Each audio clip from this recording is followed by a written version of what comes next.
I'm Reverend Kate DuVivier, minister at the Center for Spiritual Living in Carlsbad, California. And the name of my talk today is Bye Bye Blackbird. Do you know that old song? Pack up all your cares and woes. Here I go, singing low. Bye, bye, Blackbird. It's a great song. It's a sad song. And it's a happy song.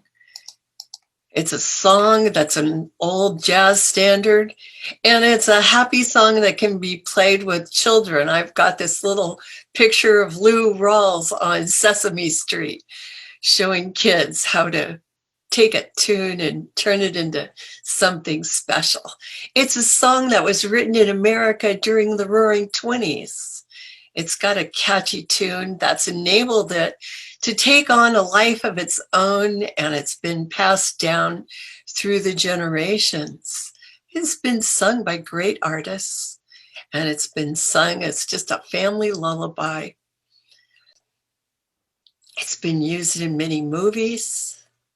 Anyway, when this new year rolled around, I just couldn't get that song out of my head. That song and a little rhyme kept popping up. That little rhyme, goodbye sorrow, hello tomorrow. I just kept thinking about that. And that's my theme for today. Let's see how it is that we can say hello to a happier tomorrow. I want this to be true for myself and for you, because we all live in the same world. And it even seems like the world is getting smaller, although it's not. It's just that we're becoming more connected, which is wonderful, but sometimes it can feel overwhelming too. So I'm going to start now by giving you 2 ways to think about our world. So if you think about it, in the distant past, most people just lived primarily in their own town or village communities, and they kept tabs on what was happening in the world by just talking to friends or to neighbors, maybe by writing letters. Then gradually, newspapers, radio, telephones, television, and now, of course, the internet have made it so we can know what's happening anywhere in the world in just a few moments. But the real question is, how do we perceive the world? So behind me, I've put up 2 pictures by the very same artist, Edvard Munch. One is very famous, called The Scream. You may have seen it before. It symbolizes a view of the world of disharmony, disease, death, divorce, destruction, disaster, despair, dysfunction, depression, recession. Why does it seem like the world we live in is experiencing so much sorrow? Is it the truth? How does it make you feel when you look at this picture? This drawing, this little painting, shows how it made the artist feel when he thought about the world in this sense, this mood of despair. And yet, at the very same time, really, I believe that this painting may have even been made on the same bridge by the same artist, but on a different day. It shows with the 3 girls standing, looking off the bridge at a peaceful river, a different view of what must be the same location. And when you look at it, you feel peacefulness. harmony, ideas like healthiness, constructive ideas, the idea that there is good, there is hope, there is joy, a world of expansion. And when you look at that, ask yourself, and when you look at your world in this viewpoint, can you ask yourself, why does it seem like the world through this lens is seeing and experiencing so much happiness? Is it the truth? How does it make you feel when you look at the world through a lens of happiness? And what should you do next? Which mood makes you feel more comfortable? And which painting tells the most accurate truth about what is really going on? Two ways of looking at the very same world. Is this a world of overwhelming sorrow? Or is this a world of joy, beauty, and love unfolding? What about your life? Is your life just too full of cares and woes? Are you ready for a change? Or if things are going well for you, are you ready to experience even more good in your life? Here's the truth. And it's not a secret, but it's often ignored. There is a power for good greater than we are, and we can use it. Not only is it true that you can use it, but you are already using it because it is life itself. And life is seeking constructive and creative expression through you. Now, when I use the word life, I could also use the word God or spirit. I'm talking about the invisible force that creates all, creates everything out of itself, created everything out of itself because there isn't anything else. There isn't God or spirit plus anything else.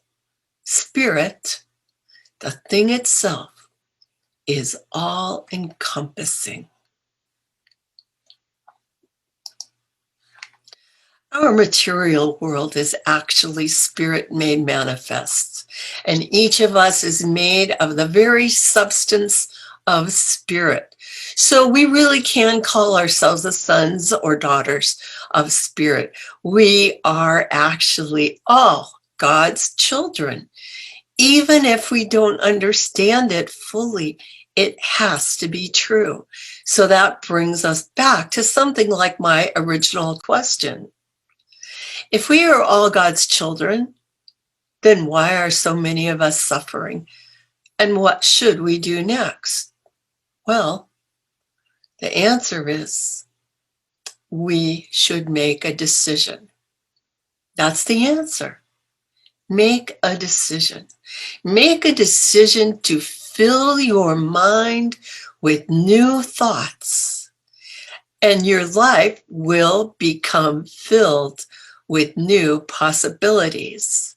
There's a wonderful book called The Power of Decision by Raymond Charles Barker, and in it he explains what is going on in our lives, stating, your present mind is cause to your world of effects. Everything that happens to you happens because of you. You alone are cause to your material experience.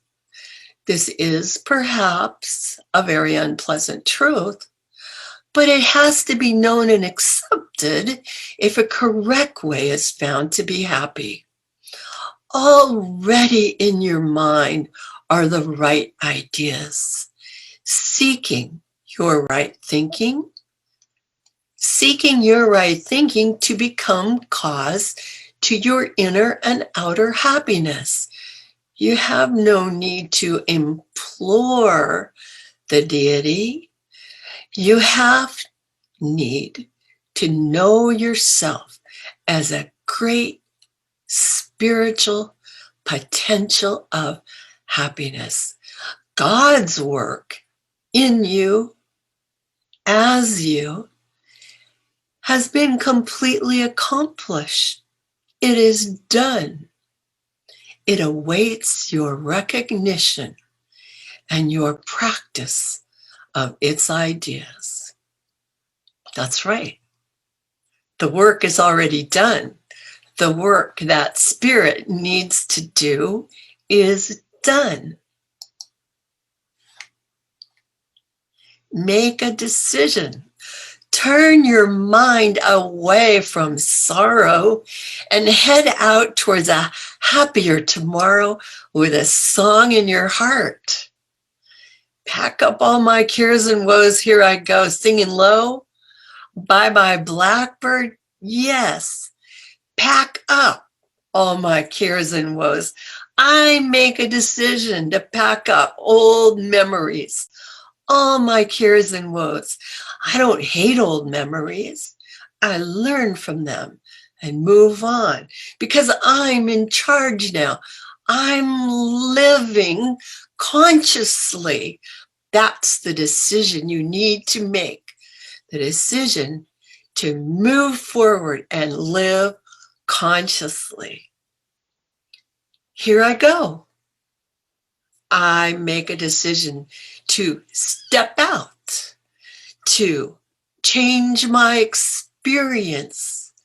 I am ready. You are ready for new experiences, better experiences. Recognize it. I'm in charge now. You're in charge now. We're in charge now. When we decide to live consciously, we begin to go where we want to go. We begin to get a plan. Here we go. Singing low. Have a song in your heart. I've got a song in my heart when I make a decision to honor the song in my heart. I go with joy. I go with optimism. That's part of the decision to sing a song of freedom, to sing a song of choice, to sing a song of joy, to live consciously, following your own vision. And then, bye-bye, Blackbird. Bye-bye, Blackbird. I'm leaving the fields. I'm leaving the outer world, and I'm headed back home. Home where happiness waits for me, my true home. Make a decision today. Turn your mind away from sorrow and head out towards a happier tomorrow with a song in your heart. It sounds good, doesn't it? It sounds good to start a journey towards a happier tomorrow. But how can we really do it? It's a journey that must begin in our own minds. We each have to make the journey for ourselves. But even though I may be nothing more to you than a fellow traveler along the path, I'd like to just share a few suggestions to get you going, to make things a little easier so that you can set out in the right direction with a light step. So one of the first things that I would like you to consider is to simply realize that you deserve happiness. Now, have you ever heard someone say, The stronger the back, the bigger the burden. I have. It's almost as though problems were some kind of a reward, a way of proving your worthiness in life. The more you can handle, the more gets poured onto you. I'm sure you've heard it said something like this: hardship builds character. Suffering builds character. Or I've heard this often, that people learn best through the school of hard knocks. Well, it's not necessarily true. Yes, it's true that we learn by experience. Right, of course. But it's also true, as the founder of our teaching, Ernest Holmes, said, the fact is, the world has learned all it should through suffering. In chapter 6 of the Science of Mind, Ernest Holmes says that when Jesus said, as the Father hath life within himself, so hath he given to the Son to have life within himself. When Jesus said this, he meant that mankind shares the same inherent attributes with the Father or God, in the same way that a drop of water in the ocean shares the same inherent attributes of the whole ocean, even though it is obviously not the whole ocean. Holmes explains that this means that we, humanity, must be intrinsically good and intrinsically free, because we are made from that which is intrinsically good. And this is the basis for our claim that every individual person, everyone, should be free from the bondage of sickness, poverty, and unhappiness, and of our statement, of Ernest Holmes' statement, when he says, the world is beginning to realize that it has learned all it should through suffering and pain. Surely there can be no intelligence in the universe that wishes man to be sick, suffer pain, be unhappy, and end in oblivion. Surely if God or universal intelligence is imbued with goodness, then it could not ordain that man should be ultimately anything other than a perfect expression of life. The truth is, your nature is the same as God's nature. If it's true, then you deserve happiness. You deserve good. And it is true. So when you start thinking that your burdens are overwhelming, affirm your good and try saying this. Try saying, I do my best and God does the rest. I do my best and God does the rest. Another thing I want to recommend is work with the idea of forgiveness. Forgive yourself and forgive others. You know, holding grudges, whether it's against yourself or against other people, actually prolongs and deepens the pain and suffering that you experienced originally. So forgiveness is an activity that actually lightens your load. It lightens the suffering. And I'm not saying you should forget about the past. We do learn from the past. And I'm not saying that you should become a doormat and allow yourself to be hurt by others. No. You are free and you are good, and no one should hurt you. You're God's perfect child, and you deserve good in your life. But what we can do is we can decide to think about things, people, and events in the past, or that might be looming ahead of us in new ways that will help us forgive and move ahead with greater peace of mind. You know, during the past 12 or so months, the world has seen a lot of sickness and hardship, and it's been spread out through most countries, not just right where I am or right where you are. It's been very widespread, and it's quite possible that someone close to you or even yourself has suffered through serious illness, loss. I know in my family, my uncle died recently, not from the pandemic, but during it. And it made me feel sad, even though I knew he had some severe health problems. I miss him. He was a lively and friendly man. But besides just missing him, I also felt some guilt. I felt guilt because of the pandemic. I hadn't been to visit him recently.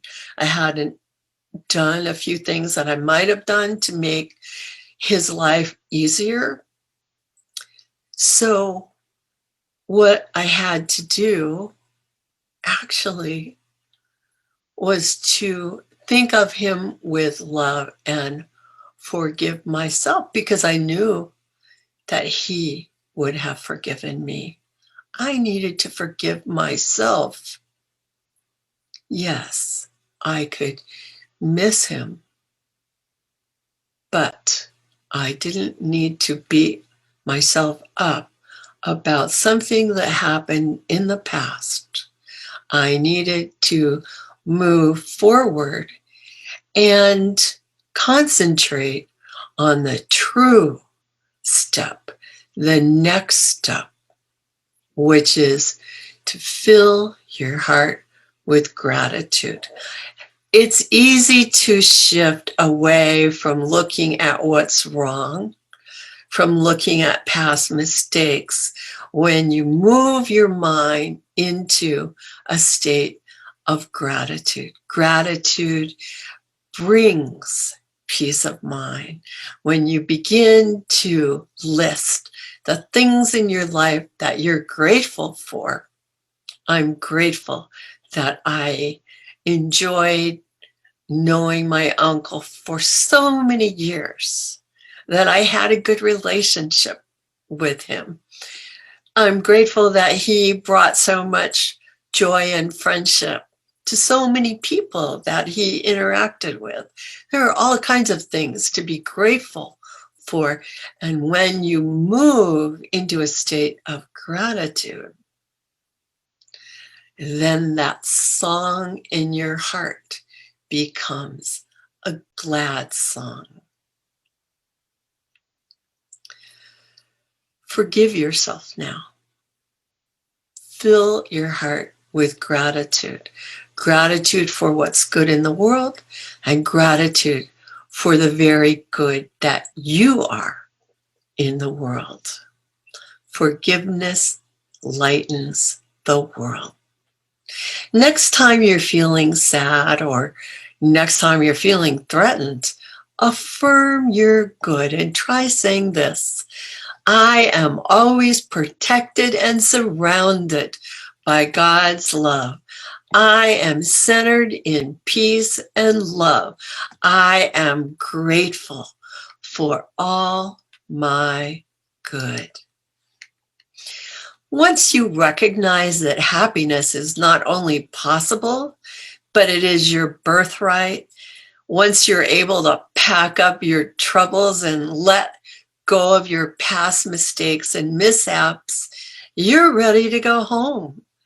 I'm not talking about traveling to a physical home, although everyone deserves a safe and comfortable home. I'm talking about traveling to that home in your heart. Jesus said the kingdom of heaven is within. Follow this path to recognizing the truth, and you will and you must find your good, your personal pathway of good. Ernest Holmes put it this way. He said, we should not despise apparent failures, the temporary chagrins of life, for they can bring us good and lead the soul to the inner Christ, the way, the truth, and the life. Behind the visible and changeable is the changeless reality, the eternal one, working in time and space for the expression of itself. The divine ideas stand back of all human thought, seeking admittance through the doorway of the mind. If we look at love long enough, we shall become lovely, for this is the way of love. God is love. If we gaze longingly at joy, it will make its home with us, and we shall enter its doors and be happy. If we seek the divine in mankind, we shall find it. So, we pack up our troubles, we pack up our cares, we say, bye-bye sorrow, hello happiness. As we head home together and individually to that wonderful place of knowing the truth that we are all one with the one good, with the one mind, with the one creative intelligence in which we live and have our being. So let your happy song begin.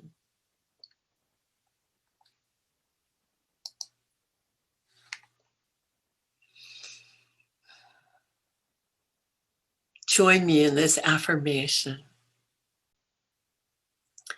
I am on a great adventure, a wonderful journey. I am guided by love, inspired by truth, and my future is what I make it. I am on a great adventure, a wonderful journey. I am guided by love, inspired by truth, and my future is what I make it. All good to you. Have a wonderful, wonderful week. Thank you.